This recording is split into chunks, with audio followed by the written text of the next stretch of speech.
지금 저희가 2년 가까이 말씀을 나누었습니다. 오늘 로마서 16장 마지막 장을 여러분하고 나누고자 합니다. 로마서 말씀은 16장 말씀은 크게 세 부분으로 나눠지는데 오늘 여러분하고 읽은 1절부터 16절까지의 말씀이 바울이 로마 교회에 있는 성도들에게 특별히 바울이 개인적으로 친분이 있고 사랑하는 한 사람 한 사람 이름을 불러가며 문안 인사를 전하는 말씀입니다. 브리스가와 아굴라처럼 우리가 한두 번 들어본 사람도 있지만 오늘 여기 나오는 27명의 이름 가운데 처음 듣는 이름들도 많습니다. 왜 바울이 로마서 16장에 그 이름을 하나하나 기록했을까요? 여러분, 로마서는 성경 중에 성경이라는 별명을 가지고 있는 하나님의 말씀입니다. 복음에 대해서 가장 정확하게 우리에게 알려준다고 합니다. 그런데 그 로마서의 마지막 16장이 반 이상이 사람들 이름을 쭉 기록하고 있어요. 우리에게 이 이름 하나하나가 중요한 메시지를 전해줍니다. 오늘 여러분하고 그 말씀을 나누고 싶습니다. 여러분, 바울 사도는 위대한 사도였습니다. 이 일을 제기할 사람이 없을 겁니다. 예수님을 위해서 복음을 위해서 그렇게 헌신하고 수고했던 사람, 또 그렇게 큰 일을 했던 사람은 없을 것입니다. 그러나 오늘 성경에 나오는 27명의 이름을 통해서 우리가 알게 되는 중요한 사실이 있습니다. 바울 혼자가 아니었다라는 겁니다. 27명의 믿음의 동역자들이 있었습니다. 우리가 다 읽지 않았지만 21절에 모으면 또 8명의 이름이 나옵니다. 35명이에요. 여러분, 하나님께서는요, 바울을 세우셨지만, 바울을 통해서 역사하셨지만, 혼자가 아니었다라는 거예요. 35명, 그리고 여기에 이름이 언급되지 않은 사람들까지 하면 수많은 믿음의 동역자들이 바울과 함께 했다라는 거예요. 여러분, 이것이 하나님의 역사입니다. 하나님은 당신의 뜻을 행하시는데, 한 사람을 세우시지만 그 한 사람과 함께 수많은 믿음의 동역자들을 세우셔서 주의 사명을 감당하게 하십니다. 오늘 이 자리에 예배드리고 있는 우리 일본인도 계시고 우리 한국분도 계십니다. 우리 교회 한 25% 정도가 일본 분이십니다. 말도 다르고 문화도 다르죠. 생각하는 것도 많이 다릅니다. 같은 나라 사람도요, 고향이 다르고 여러분 자라난 환경이 다르고 배운 것이 다르고 그러면 얼마나 많이 다릅니까?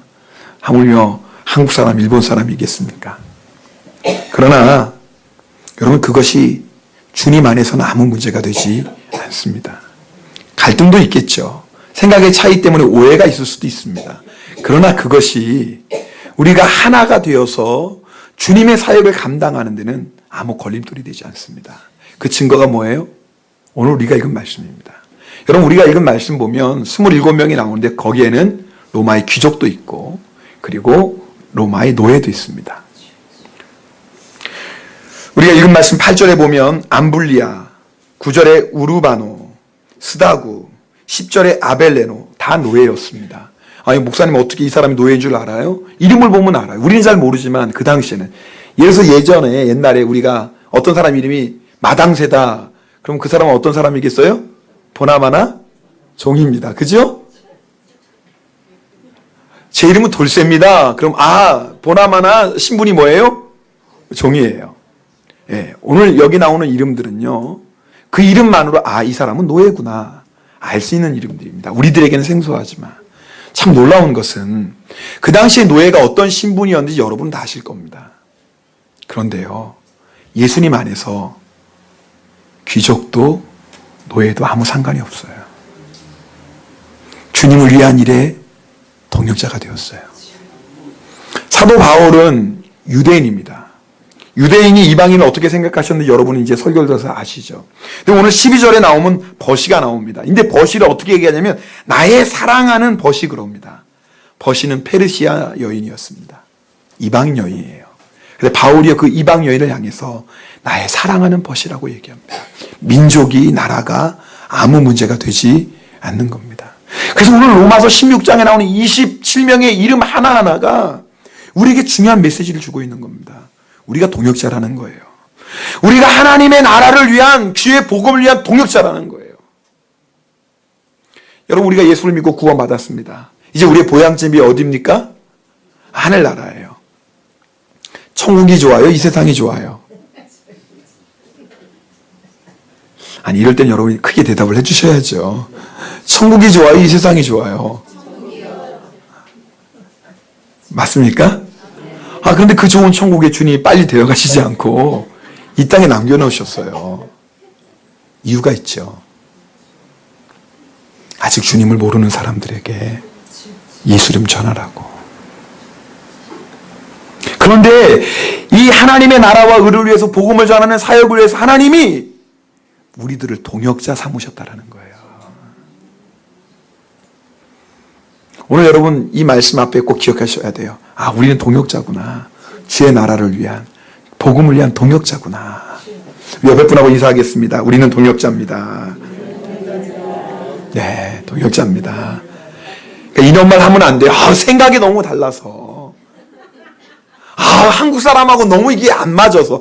일본 분하고 너무 이게 안 통해서. 이런 말 하면 돼요? 안 돼요? 안 돼요. 오늘 우리가 보잖아요. 주님 안에서는 귀족도 노예도 민족이 다르고 나라가 달라도 동역자인 거예요. 아무 차이가 없는 거예요. 오늘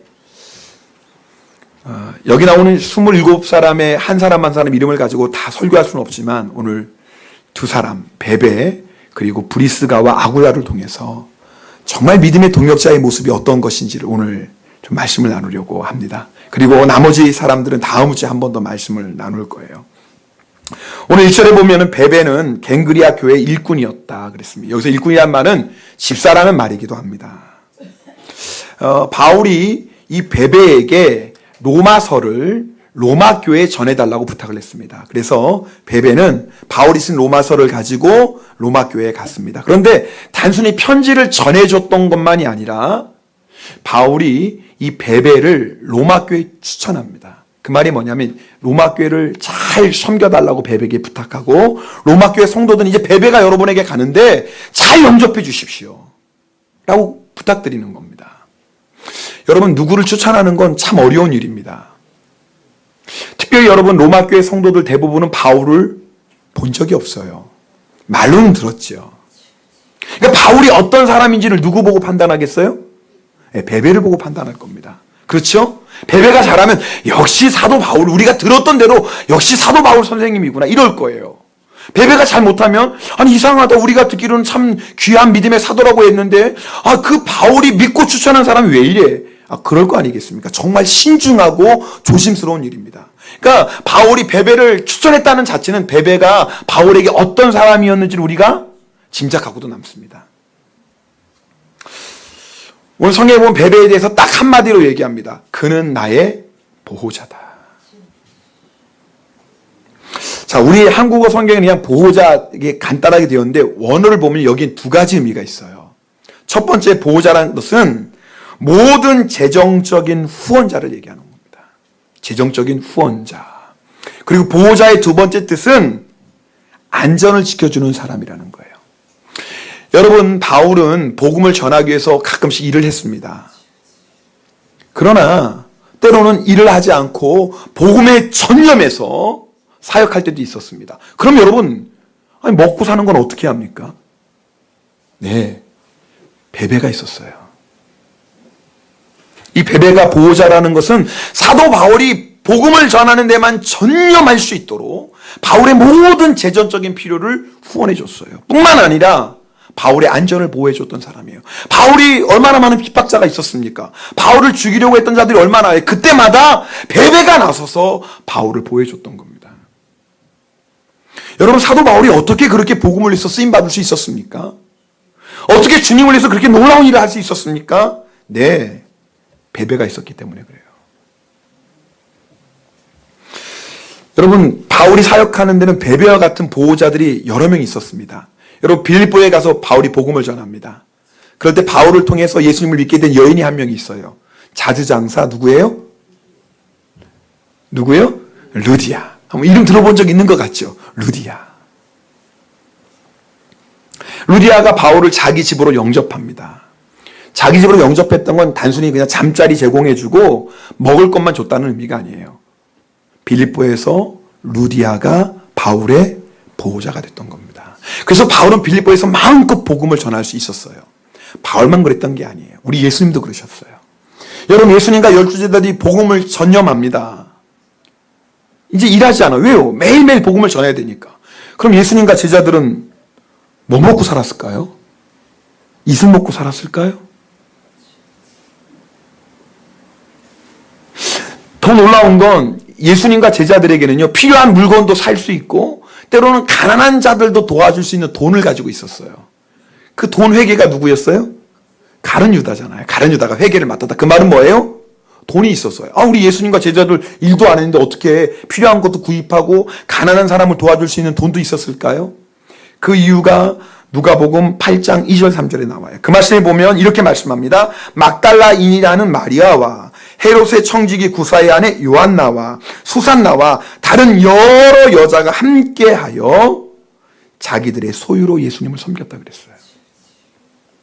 마리아, 요한나, 수산나 그리고 수많은 여인들이 자기들의 재물로 예수님을 섬겼어요. 여러분, 예수님은 하나님이십니다. 전능하신 분입니다. 예수님은 물고기 2마리, 보리떡 5개 가지고 몇 명을 먹이셨어요? 이럴 땐 대답을 확실히 하셔야죠. 몇 명을 먹이셨어요?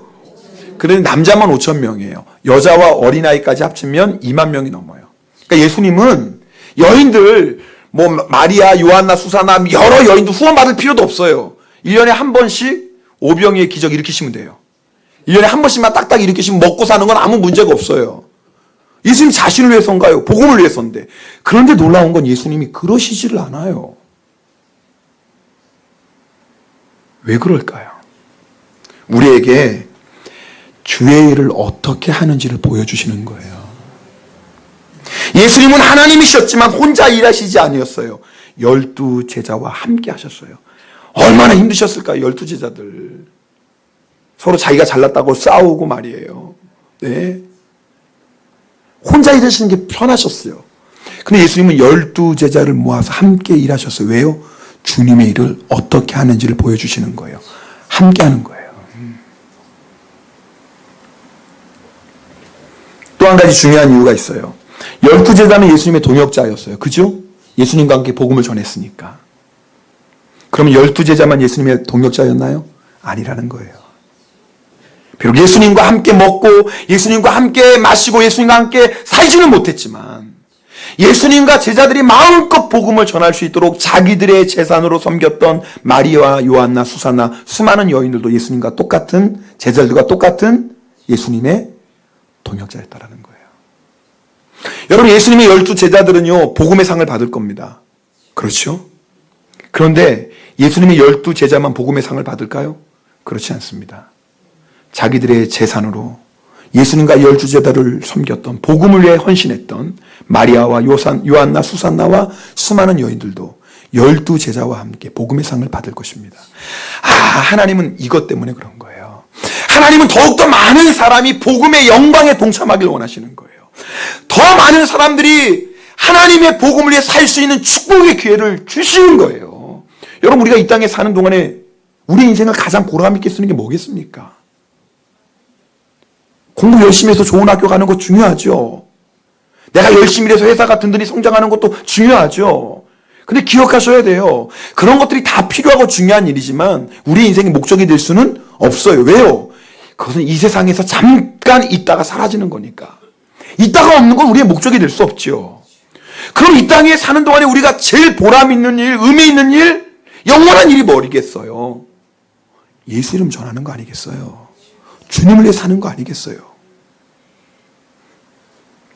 지금 예수님께서 당신 스스로 기적을 행하셔서 모든 필요한 것을 공급하실 수 있었지만 여인들의 후원을 받았던 이유는 딱 하나입니다. 이 복음의 영광에 동참할 수 있는 축복의 기회를 줬던 거예요. 근데 참 놀라운 건 베베도 여자고 루디아도 여자고 예수님과 제자들 섬겼던 마리아, 요한나, 수산나 다 뭐예요? 여자들이에요. 그러면요, 참 교회를 세우고 주의 종도를 섬기는 데는 이 여자 성도들의 헌신이 참 귀한 밑거름이 됐어요. 우리 교회도 보면 항상 남자보다 여자가 많잖아요. 물론 여자분들 좀 시끄럽기도 하고 좀 이렇게 교회 문제 일으키기도 하고 뭐 그럴 때도 있지만, 근데 보면 정말 교회를 든든히 세우고 헌신하는 것은 참 여자 성도님들이에요. 남자들만 따라합시다. 우리가. 남자 성도님들 따라하세요. 뭐 하십니까? 우리가 더 잘해야 되겠다. 아니, 따라하는 것도 못해요, 남자들은. 여자분들은 따라하라 그러면 아멘! 하고 얼마나 잘 따라. 남자는 우리가. 그러니 뭐 게임이 안 돼요, 여자랑. 나도 남자지만, 뭐 그래가지고 되겠어요? 답답해, 아주 진짜. 그러니까 여자랑 게임이 안 돼요. 그러니까 교회에서도 여자한테 쥐어 살고, 집에 가서도 잡혀 살고.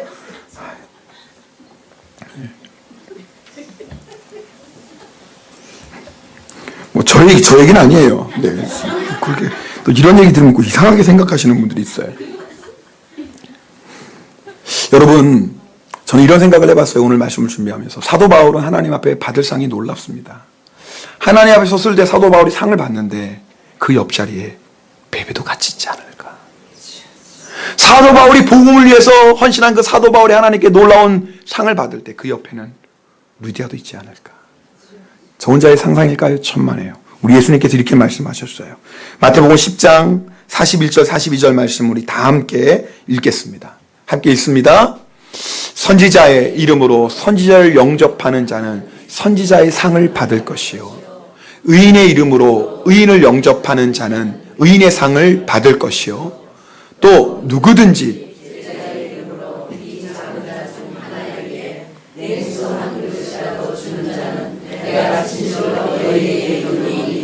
그 사람이 결탄코 상을 잊지 아니하리라 하시니. 41절 말씀 보세요. 여러분, 예언자가요, 선지자는요, 선지자의 상이 있습니다. 그렇죠? 그런데 선지자는 당연히 선지자 상을 받아요. 놀라운 건 선지자만 선지자 상을 받는 게 아니에요. 누구도 받아요? 선지자를 영접하는, 그 사람이 선지자라는 이유 하나 때문에 선지자를 영접하는 사람, 선지자의 후원자가 되는 사람, 베베처럼 바울의 보호자가 되는 사람에게도 똑같이 뭐예요? 선지자의 상을 주겠다라는 거예요. 의인은 받을 상이 있어요. 의인이기 때문에 받을 사랑이 있어요. 근데 놀라운 것은 그 이유를 의인이야 라는 이유 때문에 영접하는 사람도 똑같이 의인의 상을 받는다라는 거예요. 자, 사도 바울은 사도의 상을 받을 겁니다. 그럼 사도 바울만 사도의 상을 받을까요? 아니죠. 바울이 사도라는 그 이유 때문에 바울 사도를 영접했던 베베도 루디아도 사도의 상을 받을 것입니다. 이것이요, 우리가 주님을 위해 동역해야 될 중요한 이유입니다. 갱그리아 교회에 베베가 있었던 것처럼 우리 교회에도 베베와 같은 일꾼들이 있습니다. 그래서 우리 교회가 여기까지 올 수 있었던 거예요. 사도 바울에게는 베베와 같은 보호자가 있었습니다. 그래서 바울은 마음껏 복음을 전할 수 있었죠. 부족한 저에게도 베베와 같은 그런 보호자가 있었기 때문에 이렇게 복음의 사역에 힘쓸 수 있습니다. 저희 장모님 1년에 한 번씩 일본에 오십니다. 일본에 오시는 그날부터 하여튼 돌아가시긴 전날까지 집안을 대청소하십니다. 그렇다고 우리 아내가 평소 청소 안 한다는 게 절대 아니라 잘하는데, 이렇게 장모님께 좀 쉬시라고 하지 말라고 그러면 장모님이 할 일 없으면 한국 돌아가신다고 협박을 하셔가지고 저는 말도 못해요. 올 때마다 뭐 이것저것 그냥 뭐 싸우십니다. 여러분, 일본에 시집간 딸이 안쓰러워서 그러실까요? 물론 그런 마음도 있겠죠. 부모인데 왜 없겠습니까? 근데 그것 때문이 아니죠. 일본에서 복음 전하는데 종의 가정인데 종의 가정을 위해서 조금이라도 힘과 위로가 될까? 이것이 하나님이 나에게 맡겨주신 사명이구나. 그 마음 가지고 오는 거 아니겠습니까? 그래서 장모님 오실 때마다 저도 아내도 우리 아이들도 얼마나 영적으로 육적으로 힘을 얻는지 몰라요. 육신적으로는 어머니지만 영적으로는 뭐예요? 저희 가정의 베베인 거예요. 네, 그래서 저희 가정이 살아요. 그러나 저희 장모님과 같은 분들이 얼마나 많은지 몰라요. 그 사람이 누굴까? 조사할 필요도 없어요. 바로 여러분들이에요. 여러분들이 저희 가정의 배배인 거예요. 그래서 저는 다른 걱정 안 해요. 먹을 거 입을 거 걱정하지 않아요. 오직 주의 일에만 힘쓸 수 있어요. 왜요? 배배와 같은 여러분들이 있기 때문이에요. 여러분 듣기 좋으라고 드리는 말씀이 아니라 사실이다 그 말이에요. 오늘 말씀 보니까 하나님께서 정말 좋은 성도님들과 함께 교회를 섬기게 하시는 것이 저에게 얼마나 큰 축복인지 몰라요. 참 저보다 이렇게 사랑 많이 받는 목사도 없는 것 같아요. 제가 지난 추수감사절 예배를 준비하면서 하나님께 100가지 감사를 제가 썼어요. 추수감사를 준비하면서. 근데 100가지 감사를 다 쓰고 나니까 성도님들로 인한 감사 제목이 너무나 많은 거예요. 제가 몇 가지 읽어드릴게요. 귀한 성도들과 함께 교회를 섬길 수 있어서 감사합니다. 교회를 사랑하는 성도들 인하여 감사합니다. 주님이 주신 은사를 따라 봉사하는 성도들로 인하여 감사합니다. 헌신의 본이 되는 성도들이 있어서 감사합니다. 부족한 일본어 설교를 잘 들어주는 성도들로 인하여 감사합니다. 성도들의 사랑에 감사합니다. 성도들의 중보기도에 감사합니다. 새벽을 깨우는 성도들로 인하여 감사합니다. 주일에도 새벽 제단을 지키는 성도들이 있어서 감사합니다. 즐겁게 드리는 성도들로 인하여 감사합니다. 주님이 기뻐하신 일에 앞장서는 성도들로 감사. 이런 감사 제목이 너무나 많은 거예요. 제가 이 감사 제목을 다 쓰고 깨달은 하나님이 나에게 복음의 사명 감당하라고 배배와 같은 귀한 믿음의 동역자들을 붙여주셨구나. 혹시 여러분 이 말씀 드리면서 부담됩니까? 목사님은 더 잘해야 되는 거야? 여러분 이 말씀 듣고 부담 느끼시면 안 돼요. 왜냐하면 그 다음에 브리스길라와 아굴라에서는 기절합니다. 그럼 왠 줄 아세요? 브리스길라와 아굴라는요 바울을 위해서 목을 내놨대요. 자, 우리 오늘 4절 말씀 함께 읽겠습니다. 4절 말씀 함께 읽습니다. 그들은 내 목숨을 위하여 자기들의 목까지도 내놓았나니 나뿐 아니라 이방인의 모든 교회도 그들에게 감사하느니라. 여러분 오늘 이 말씀을 잘 보세요 한번.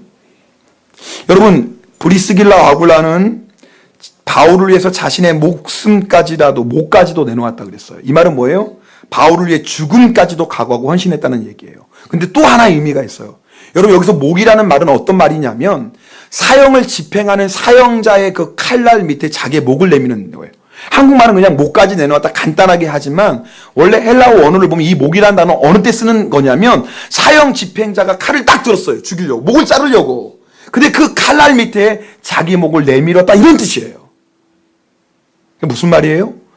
브리스가와 아굴라가 자기의 목숨까지도 내놓고 사도 바울을 보호했다 그 말이에요. 여러분 우리가 이 말씀을 잘 들어보세요. 만약에 브리스가와 아굴라가 주님을 위해 목까지 내놓았다 그러면 물론 참 그런 건 귀한 믿음이고 충성된 믿음이지만 이상할 건 없어요. 그죠? 여러분 그 당시에는 주님을 위해 목을 내놓지 않으면 신앙생활 할 수 없었어요. 지금이야 우리가 편안하게 예수 믿지요. 그러나 그 당시에는요 내가 예수님을 믿는다라는 것은 핍박하려면 각오하는 일이었어요. 옥에 갇히는 건 기본이에요. 심지어는 뭐도 각오해야 돼요? 죽음도 각오해야 돼요. 말 그대로 주님을 위해 목까지도 내놔야지 그래 신앙생활 할 수 있어요. 실제로 사도 바울은 뭐예요? 그렇게 참수형을 당하죠. 사형자의 칼날 밑에 목이 잘려나가 죽습니다. 그런 시대니까 주님을 위해 목을 내놨다 이상한 게 아니죠. 근데 오늘 바울은 잘 보세요. 브리스가와 아굴라가 주님을 위해 자기의 목을 내놨다 그러지 않아요. 누구를 위해요? 누구를 위해서요? 바울 자신을 위해서요.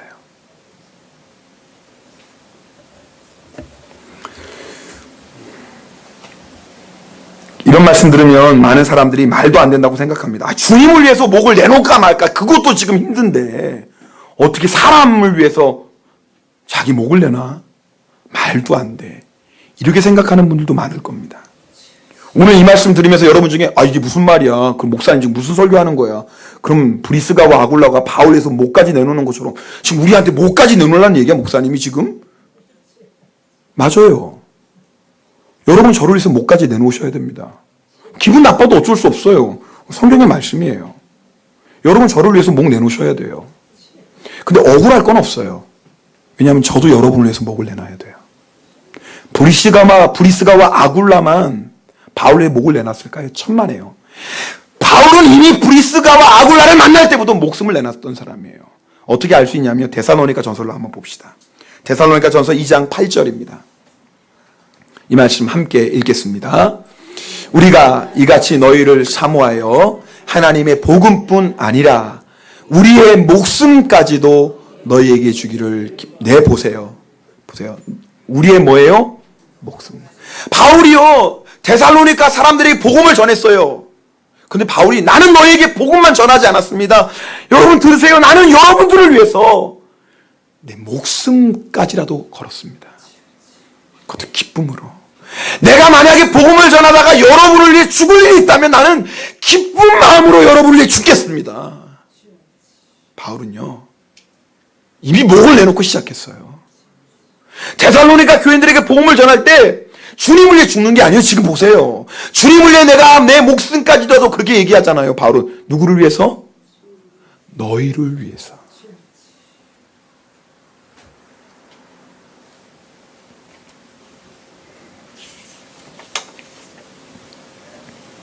여러분 로마서는요 제가 로마서 말씀 나누면서 얼마나 중요한지 우리 함께 나눴잖아요. 이런 생각이 들었어요. 성경 중에 성경, 복음 중에 복음을 말씀한 로마서 16장에 왜 이렇게 많은 사람들이 27명의 이름을 기록할까? 그게 궁금하지 않아요? 더 멋지게 마무리할 수도 있잖아요. 복음의 복음을 전하는 성경인데 더 멋지게 마무리할 수 있는데 1절부터 16절까지 27명의 듣지도 못한 이름들을 일부러 바울이 하나하나 기록합니다. 그 자체가 메시지예요. 뭐라는 거예요? 정말 내가 예수를 믿고 정말 내가 주님을 만났고 내가 정말 주님을 위해 살기를 원한다면 여러분들도 서로를 위해 목까지 내놓아야 됩니다. 그 얘기인 거예요. 우리가 예수님 만났어요. 예수님을 너무나 사랑해요. 예수님 저 같은 죄인을 위해서 어떻게 생명까지 버리셨습니까? 제가 어떻게 하면 이 사랑을 주님 갚을 수 있을까요? 그럼 주님 분명히 말씀하실 겁니다. 내가 너를 사랑해서 내가 너를 위해 나의 목숨을 버린 것처럼 너도 형제 자매를 위해서 네 목숨을 버려라. 브리스가와 아굴라가 어떻게 바울을 위해서 목까지 내놓았죠? 여러분 바울이 어떻게 데살로니가 성도들 위해 자기 목까지 내놓았죠. 아니 오늘 우리가 읽은 27명의 이름 하나하나가 서로를 위해 목숨을 내놓았던 사람들입니다.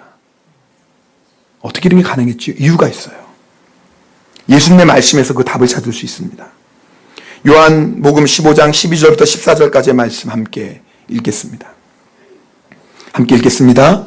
내 계명은 곧 내가 너희를 사랑한 것 같이 너희도 서로 사랑하라 하는 이것이니라. 예수님의 계명이 뭐예요? 내가 너희를 사랑한 것 같이 너희도 서로 사랑해라. 그럼 그 사랑이 도대체 뭘까? 그 다음에 구체적으로 말씀합니다.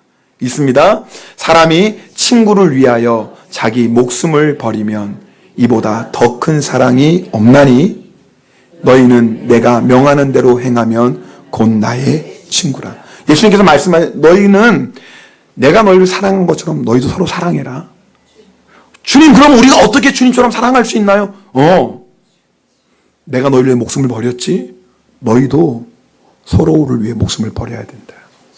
그러면 너희가 진짜 나의 친구다. 그 말이 뭐예요? 진짜 나를 따르는 제자라는 거예요. 그러니까 로마서가 1장부터 15장까지 복음에 대해서 말씀하고 우리가 복음을 따라 사는 것이 무엇인지 계속 말씀합니다. 그럼 마지막 결론이 정말 당신이 복음을 믿고 당신이 정말 예수님을 믿는 사람이라면 형제자매를 위해서 목숨까지도 내놓으십시오. 그것이 복음의 결론인 거예요. 여러분 이것이 하나님께서 우리에게 원하시는 모습입니다. 사람이 그럴 수 있나요? 있지요. 우리가 어떻게 알아요? 오늘 읽었잖아요. 오늘 여러분하고 읽은 27명이 그 증인이에요. 주님을 위해서 죽는 건 당연하고 오늘 여러분 이 말씀 잘 들으세요. 우리가 주님을 위해서 죽는 건 뭐예요? 당연하다. 아멘입니까? 여러분 이런 믿음의 결단 없으면 끝까지 주님 못 따라갑니다. 여러분 세상의 유혹 환난 못 이깁니다. 나는 주님을 위해서 죽음까지도 각오했습니다. 이 믿음의 결단 없으면 다 중간에 나고자 됩니다. 근데 성경은 그건 당연하고 아, 그렇죠. 예수님이 나의 주인인데. 예수님이 나의 생명의 주인이고 나의 구세주인데. 아, 예수님 버리면 우리 천국 못 가는데. 유혹이 오고 한라는데 어떻게 예수 버립니까? 그럴 수 없죠. 천국 가야 될 거 아닙니까? 그러니까 내가 예수의 생명 버리는 건 당연한 거예요. 이건 말할 것도 없는 거예요. 근데 성경은 그것만을 얘기하는 거 아닙니다. 나를 위해 생명 버리는 건 당연하고 너희가 형제를 위해 자매를 위해 목숨까지 버려라. 그것이 정말 나를 믿고 나를 따르는 제자요 나의 친구다. 여러분 이런 생각 한번 해보세요. 우리가 서로 그렇게 서로를 사랑하고 목숨까지 내놓는다면 교회는요 천국입니다. 우리가 연약함이 있죠. 부족함이 있습니다. 근데 그것 때문에 사랑 못하는 게 아닙니다. 어차피 우리는 부족하고 연약한 게 있잖아요. 우리 안에 어떤 믿음이 없는 거예요? 이 믿음이 없는 거예요. 내가 주님을 위해서 죽는 것처럼 형제 자매를 위해서 내 목숨까지 내놓는다는 이 믿음의 결단이 없는 겁니다. 근데 사도 요한도 똑같이 말씀하세요. 예수님하고. 우리 요한일서 3장 16절 말씀도 함께 읽겠습니다. 요한일서 3장 16절입니다. 같이 읽습니다.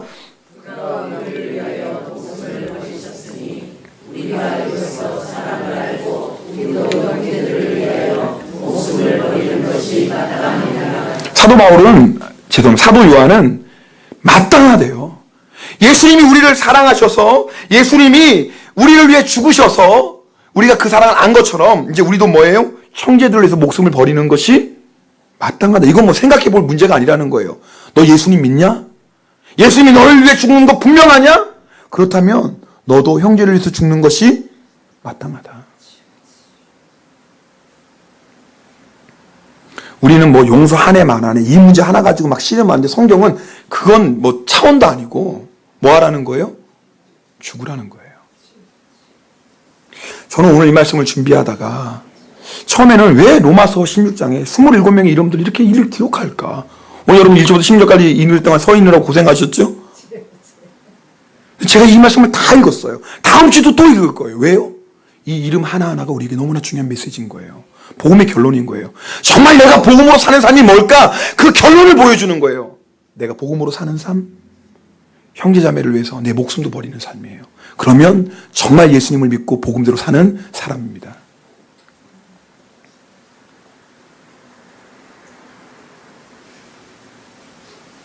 여러분 왜 우리가 교회 옮기면 안 돼요? 이유는 간단합니다. 우리는 그저 이 교회에서 신앙생활하다가 마음에 안 들면 저 교회에서 신앙생활하고 그럴 존재들이 아닙니다. 내가 만약 예배만 드리고 그러면 상관없어요. 안 그래요? 아니 내가 오늘 그냥 우리 가족들 모아놓고 예배 드리면 그것도 예배죠 뭐. 근데 왜 그래야 되는 줄 알았어요? 우리는 그런 관계가 아니라니까요. 우리는 하나님의 나라와 복음을 위해서 함께 살아가는 동역자들이에요. 뭐까지도 내놓고요. 목숨. 여러분 이게 1년은 갖고 될까요? 아니에요.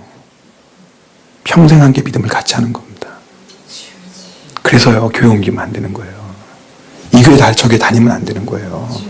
왠지 알아요? 우리는 단순히 예배 믿고 예배 드리고 성경 말씀 공부하고 이전 차원의 신앙생활이 아닙니다. 우리는 서로를 위해서 뭐도 거는 거예요? 목숨까지도 거는 사람이에요. 제 얘기가 아니잖아요. 오늘 성경의 말씀이잖아요. 여러분 그러면 우리 신앙생활에 두려운 게 없습니다. 왠 줄 아세요? 잘 보세요. 이런 거예요. 내가 주일을 성수해야 돼요. 주일을 성수해야 되는데 내가 지금 다니는 직장이 갑자기 주일날 교회에 나오라고 그러는 거예요. 내가 가르쳐야 될 우리 부양해야 될 가족도 있는데 그럼 어떻게 해야 돼요? 그 회사를 그만두든지 아니면 주일을 빠진 둘 중에 하나 아닙니까? 제가 단적인 예를 그냥 들어보세요. 그렇지 않겠어요? 그전까지 괜찮은데 갑자기 주일날 회사는 나오라고 그러는 거예요. 말씀대로 살자니 뭐 회사를 그만둬야 되는데 그럼 뭐예요? 당장 먹고 살 게 문제고 그죠? 그렇잖아요. 그렇다고 이제 먹고 사는 문제 때문에 내가 회사를 다니려고 그러니까 주일을 지키지 못하네. 근데 잘 보세요. 만약 이럴 때요. 우리들이 서로를 위해 목숨까지 내놓는 믿음의 동역자가 되면 두려울 게 없는 거예요. 회사? 그만두지. 그럼 뭐 먹고 살아? 믿음의 가족들이 있어요. 이게 하나님이 원하시는 교회예요. 초대교회들은 그렇게 살았다니까요. 직장 잡을 때까지 그럼 뭐 먹고 살지? 여보 걱정하지 마. 목까지도 내놓은 우리 믿음의 가족들이 있잖아. 그래 여보 걱정하지 마. 하나님이 새로운 직장 주실 때까지 믿음의 가족들이 있으니까 하나님이 그들을 통해서 채워주시겠지. 제가 지난주에 여러분하고 중국 교회에 대한 그 책을 읽으면서 잠깐 나눴어요. 거기에 예수 믿는 것 전하는 것 때문에 한 여인이 감옥에 가게 됩니다. 7년형을 선고받습니다. 제일 나이 많은 아이가 10살인가요? 그리고 자녀가 셋인데 막내가 6살이에요. 아기가 셋이에요. 아빠는 없고. 생각해 보세요. 엄마 없이 아이들 셋 놔두는데 뭐 먹고 살겠어요? 그 엄마의 마음은 얼마나 힘들겠어요. 그러니까 자식들 생각하면 예수 부인할 수밖에 없는 거예요. 왜요? 감옥에 가면 아이들 굶어 죽는데. 실질적인 문제 아니겠습니까? 근데 이 여인이 아이들하고 예배드리고 감옥을 갑니다. 막내가 얘기해요. 엄마 걱정하지 마요. 엄마는 주님을 위해 고난받는 거니까요. 6살짜리 아이가. 어머니가 가면서 아이들이 뭐라고 얘기하는 거 아세요? 너들 걱정하지 마라. 하나님이 지켜주실 거다. 근데 그 다음에 놀라워요. 너희들에겐 1000명의 엄마 아빠가 있다. 무슨 말이에요? 내가 가도 너희들을 내 자식처럼 마음에 품고 먹여 살릴 1000명의 믿음의 가족들이 있다는 거예요. 절대 두려워하지 마. 1000명의 부모가 너에게 있다.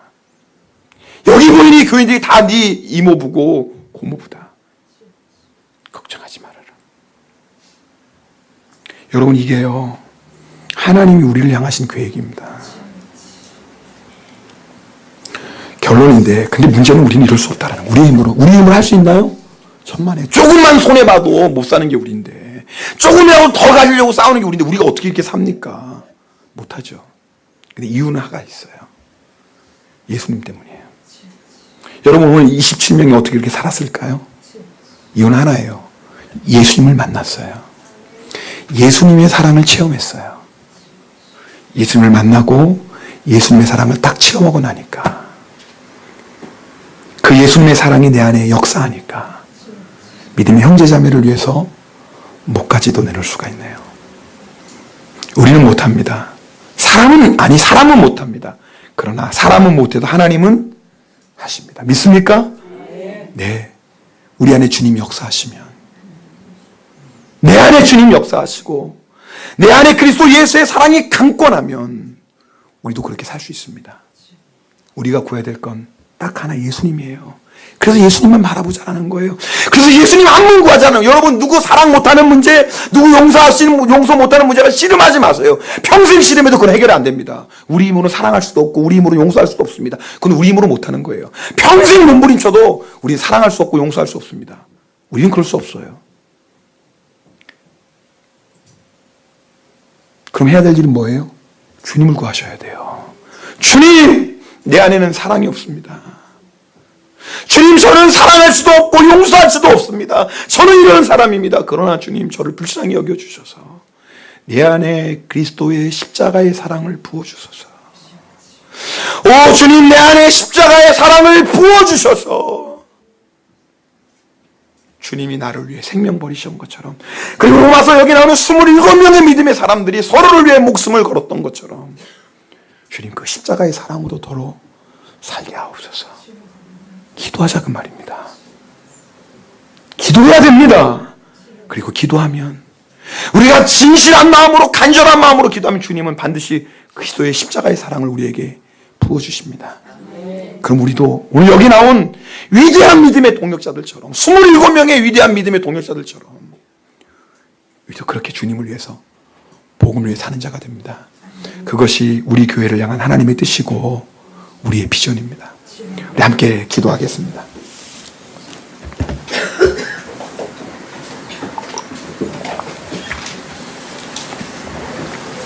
여러분, 이 시간에 우리가 구할 것은 오직 예수님 한 분입니다.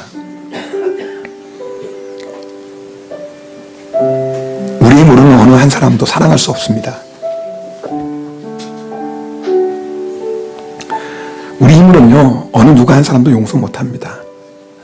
왜냐하면 우리 안에는 그런 사랑이 없습니다. 그러나 우리 안에 예수 그리스도의 십자가의 사랑이 부어지면 놀라운 일이 일어납니다. 예수님이 나를 위해 죽으신 것처럼 나도 주님을 위해 죽을 뿐 아니라 믿음의 가족들을 위해서 목까지도 내놓을 수 있습니다. 오늘 우리가 보았어요. 27명의 믿음의 위대한 동역자들을 봤어요. 하나님은 우리에게 말씀하십니다. 시바 영광교회 성도들아, 너희들도 이 27명의 사람처럼 믿음의 동역자들이 되어라. 우리 이 시간에 이 말씀 붙잡고 기도합시다. 주님, 우리에게도 십자가의 사랑을 부어주셔서 우리도 한 사람 한 사람 로마서에 기록된 27명의 위대한 믿음의 동역자들 되게 하옵소서. 통성으로 기도하겠습니다. 오 할렐루야. 사랑의 하나님 아버지 감사드립니다.